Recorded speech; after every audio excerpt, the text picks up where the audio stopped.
And crazy enough, guys, this wasn't even the worst loss of the night. Nebraska goes down to Georgia Southern. It is official, 45-42. Huskers lose to Georgia Southern, who's now 2-0. Cheers to Georgia Southern. And it was at Georgia Southern, right? No, it was at Lincoln. Lincoln. Just of course not good. it was. Nebraska ain't traveling to that game, bub. Yeah, surely buddy. not. They're gonna Coach Frost's tires are gonna be slit. Nebraska loses 45-42. They give up 642 yards of offense tonight. 409 in the air, 233 on the ground. Average yards per play by Georgia Southern, 7.5. Bless. Georgia Southern on third down, 9 of 13. 9 of 13. That's some efficiency. So George, it's what we talked about, man. It's culture. You have to find guys that want to play for you, and it is so evident that they do not want to play for that man. But and I was Bryce, you're taking me to my next point. Culture starts where though? The head coach. Yep. The fish always rots from the top. The Georgia Southern, is there any bounce back? Heck, is there anything? Like Northwestern is already bad enough going all the way across the pond. Those big expectations. You got your new shiny offensive coordinator. You got to give him some space so he can do his thing. You went to Texas. You plucked the quarterback. He's grooving. You are now 1-2. You lost to a conference foe that's about the same weight class. Shouldn't be, but they are, and you got beat. Then you picked up a win last week, and then you lost to an FCS school tonight at home that was supposed to be an active bye week. Is there any way he can reconcile this?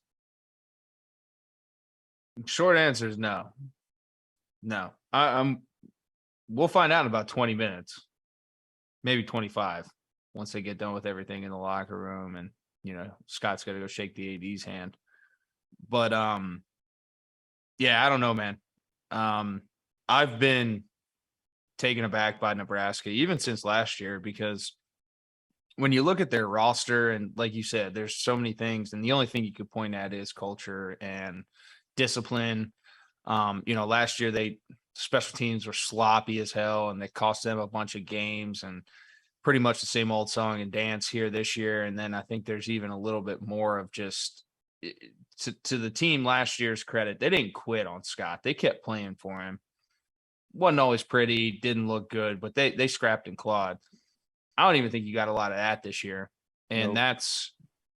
that's a real killer. I think honestly, the fact that the team did not quit on him and kept fighting and kept battling even through everything last year is why Scott kept his job last year. And now Coach Frost is facing this year. I think it's just an insurmountable mountain. Nebraska's got, to me, some unrealistic expectations of where they still sit in college football. Again, another program, ton of history, but are still a little bit attached to that history from 20 plus years ago. And you got to do something now that's going to draw kids to Lincoln, Nebraska, which isn't an easy pull. And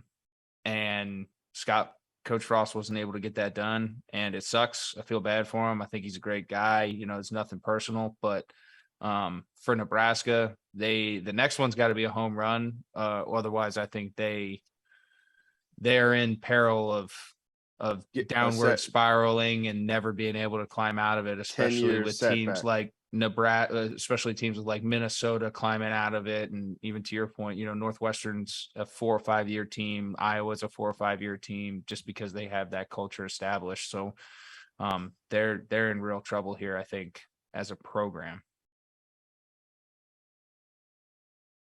What's going on, guys? Rob Doster here, the founder of the Field of 68 and the Field of 12 Media Networks. I wanted to take a quick minute to let you guys know about an exciting new project that we have been working on for the last 3 months. The Almanac, an all-encompassing preview of the 2022-23 college basketball season. We spoke with every single Division I head coach to give you a robust and accurate preview for all 363 Division I college basketball teams.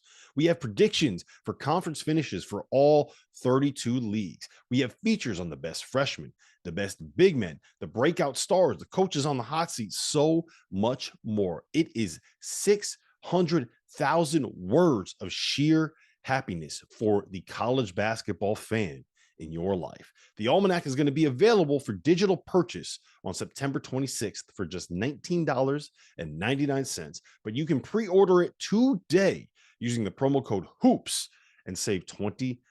Just hit the link in the description below.